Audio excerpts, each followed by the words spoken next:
Hey yo, what's up? Samahan niyo ako sa babunot na wow. Yan, nakapwilo ako sa pag-program ng libreng bulot ni Doc Ezekiel Algabre.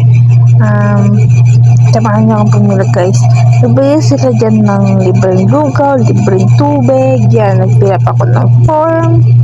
Tapos meron pa silang mga libreng tinapay, packs, libreng gamot. Ang dami nilang libre guys ngayon. Para siya pinaka-worth na iboto. Oh, boto.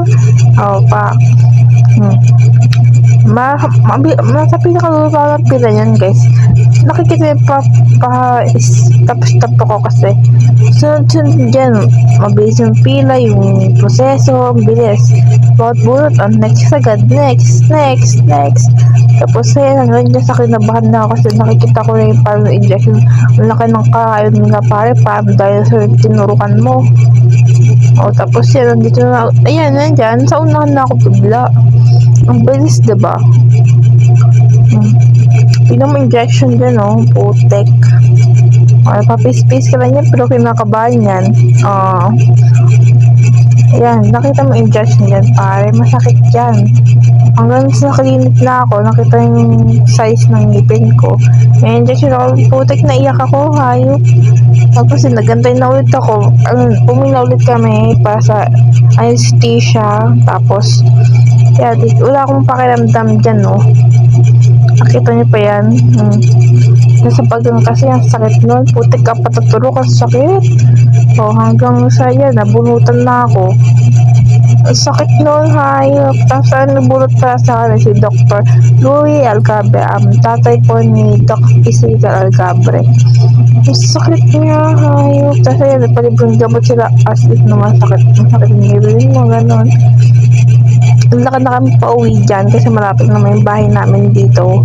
Tapos sumakay na kami ng tricycle. Kasi hindi kami kaya maglakad, mainit. Ang sakit niya, hayop. Hanggang ngayon, VR ako, August 24, 2025. Ang sakit niya, manhid pa rin yung bunganga ko ngayon. Kaya medyo harap ako magsalita. So, kita mo yan, manhid pa rin yan. Pero po, dugo yan, hayop.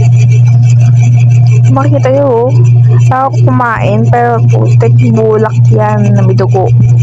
Pagkati ka sa bahay kumain, nalad ako, bumiinom ng gamot. Yan, pag-inom ko ng gamot. Pag-inom ko ng gamot dyan, hindi ko maramdaman yung tubig. Like, as in, kalahati lang. Tignan mo, pag na-emote pa. Pero kasi hindi ko maramdaman, gusto ko maramdaman.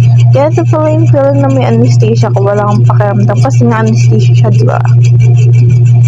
Pag inom mo, yung pag inom parang gusto mo pakiramdaman yung hindi mo talaga maramdaman kasi nga may anesthesia kayo.